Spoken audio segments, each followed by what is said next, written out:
ओम नमो भगवते वासुदेवाय नमः। सत्य सनातन धर्म यूट्यूब चैनल पर आप सभी का स्वागत है। पुरुषोत्तम मास की कथा। जब ऋषि ने उस कन्या को अनेक प्रकार के वचन समझाए और वह कहकर के चले गए, मुनिराज कन्या को ऐसे वचन कहकर चुपचाप हो गए। श्री कृष्ण कहने लगे, हे अर्जुन, मुनि के वचन सुनकर भावों से प्रेरित होकर वह मूढ़ बाला क्रोधित होकर के बोली, हे ब्राह्मण, मुझको आपके वचन ठीक नहीं लगे। माघ आदि मास किस तरह थोड़ा फल देने वाले हैं और कार्तिक आदि मास को कैसे कम कहते हो? क्या सेवा किया हुआ वैशाख मास इच्छित फल नहीं देता? यह तो मलिन मास सब कर्मों से निंदित है। हे मुने, सूर्य संक्रांति से रहित मलमास को आप कैसे श्रेष्ठ कह सकते हैं? इस तरह क्रोध से कहे गए ब्राह्मण की पुत्री के वचनों को सुनकर ऋषि का शरीर जलने लगा और क्रोध से नेत्र लाल हो गई, परंतु फिर भी मित्र की कन्या को श्राप नहीं दिया और सोचने लगे कि कन्या मूर्ख है, अपने हित अहित को नहीं समझती। पुरुषोत्तम का महत्व जो बड़े बड़े ज्ञानी भी नहीं जानते, तो कम बुद्धि वाले पुरुष और कन्याएं कैसे जान सकती हैं? यानी जो ऋषि की कन्या थी, जब दुर्वासा ऋषि वहाँ पर आए और उन्होंने पुरुषोत्तम मास को सभी मासों से उत्तम बताया, तो कन्या ने क्रोध होकर के कहा कि ऋषिवर, आप ऐसा कैसे कह सकते हैं? कार्तिक मास तो बड़ा ही पवित्र महीना है। वैशाख मास सभी प्रकार की मनोकामनाओं को पूरा करने वाला है, लेकिन मल मास तो ये तो सभी कार्यों से हीन है। आप इसे श्रेष्ठ कैसे कह सकते हैं? तो दुर्वासा ऋषि को क्रोध तो आया, लेकिन वह अपनी मित्र की कन्या समझ करके चुप हो गई। पुरुषोत्तम मास का महत्व तो बड़े बड़े ज्ञानी नहीं जान सकते, तब यह कैसे जान सकती हैं? और यह कन्या कम बुद्धि वाली कैसे जान सकती है?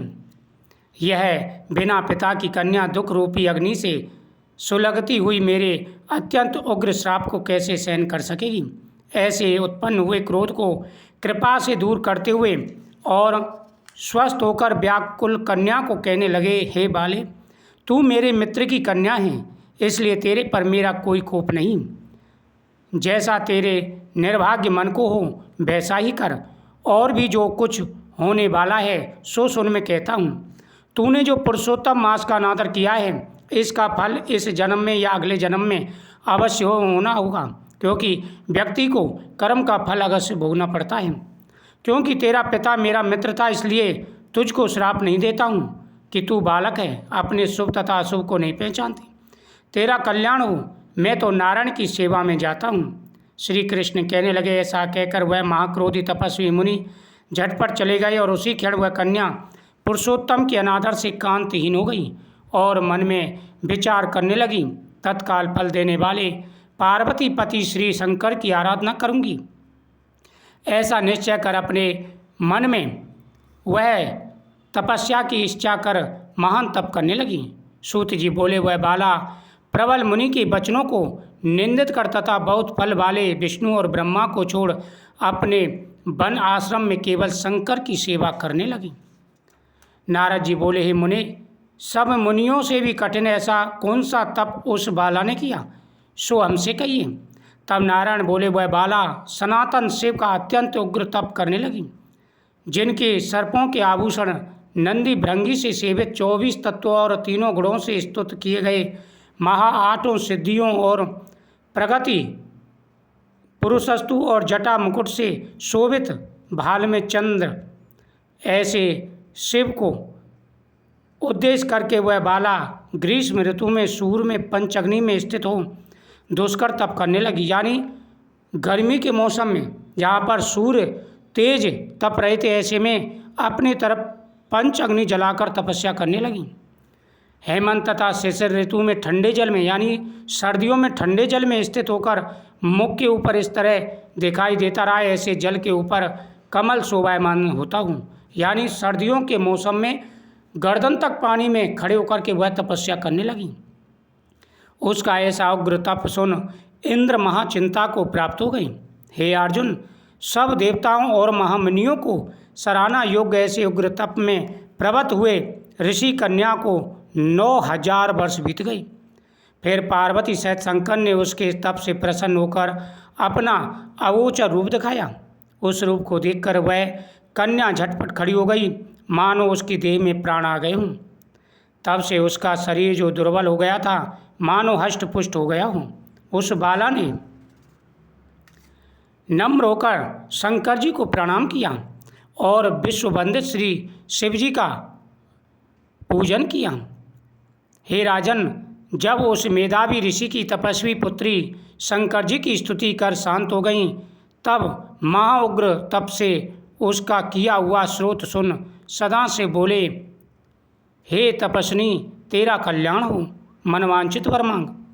महाआनंद में मग्न बाला ऐसा सुन प्रसन्न हुए शिवजी से यह वचन बोली, हे दीनानाथ, यदि आप मुझ पर प्रसन्न हों तो हमें पति दीजिए। ऐसा ही वह 5 बार कहकर शांत हो गई। तब शिवजी मुनि बाला से बोले, हे कन्या, तूने जो अपने मुख से कहा वैसा ही होगा। तूने 5 बार पति मांगा, सो हे बाला, हे कन्या, तेरे 5 पति होंगे। कृष्ण कहने लगे, शिव के ऐसे अनिति प्रिय वचन सुनकर वह बाला बोली कि हे सदाशिव, एक स्त्री के एक ही पति हो सकता है। कहीं भी स्त्री 5 पति वाली नहीं देखी न सुनी। एक पुरुष के 5 स्त्री तो हो सकती हैं, 5 पतियों वाली कैसे होंगी? आपको ऐसा कहना योग्य नहीं है प्रभु। ऐसा वरदान देने में आपको ही लज्जा होगी। उस बाला के ऐसे वचन सुन श्री शिव जी बोले कि इस जन्म में नहीं, अगले जन्म में होंगे। वहाँ तू तपोबल से योनि से उत्पन्न नहीं होगी और वहाँ भर्ता से उत्पन्न सुख को प्राप्त हो परम पद को प्राप्त होगी। हे बाले, दुर्वासा मेरा ही रूप है, तूने उसका तिरस्कार किया। यदि दुर्वासा कोपायमान हो जाएं तो तीनों लोकों को जला देंगे। तूने अत्यंत ब्रह्म तेज का तिरस्कार किया। तूने भगवान के प्रिय पुरुषोत्तम मास का व्रत नहीं किया, जिसे श्री कृष्ण ने सब ऐश्वर्य सौंप दिए हों। हे बाले, मैं ब्रह्मादिक देवता और नारद तपस्वी जिन भगवान की आज्ञा नहीं टाल सकते, तूने उसे नहीं पूजा और अनादर किया, इसलिए तेरे 5 पति होंगे। हे बाले, जो पुरुषोत्तम मास की निंदा करता है वह घोर नरक में जाता है, उसके विपरीत कभी भलाई नहीं होती। जो पुरुषोत्तम के भक्त हैं वह पुत्र पौत्र और धन से युक्त हैं, इस लोक तथा परलोक में सिद्धि को प्राप्त होते हैं। हम सब देवता भी पुरुषोत्तम की सेवा करते हैं। इस तरह कहे महादेव अंतर्ध्यान हो गए। तब वह बाला चकित रह गई। सूत जी बोले, हे ऋषियों, सदाशिव के अंतर्ध्यान होने से वह बाला भी चिंतित हो गई। जिस प्रकार से भगवान शिव ने मलमास की प्रशंसा की, उसे सुनकर के वह बाला अचंभित हो गई। जिस मलमास को वह तुच्छ समझ रही थी, स्वयं महाकाल भोलेनाथ ने भी उस मलमास की प्रशंसा की, क्योंकि यह महीना भगवान कृष्ण का प्रिय महीना है। इस महीने में की गई पूजा पाठ का अनंत गुना फल प्राप्त होता है और सभी मनोकामनाएं पूरी हो जाती हैं। कृष्णाय वासुदेवाय हरि परमात्मने प्रणतक कलेश नाशाय गोविंदाय नमो नमः। जो भी सच्चे मन से इस महीने में भगवान की पूजा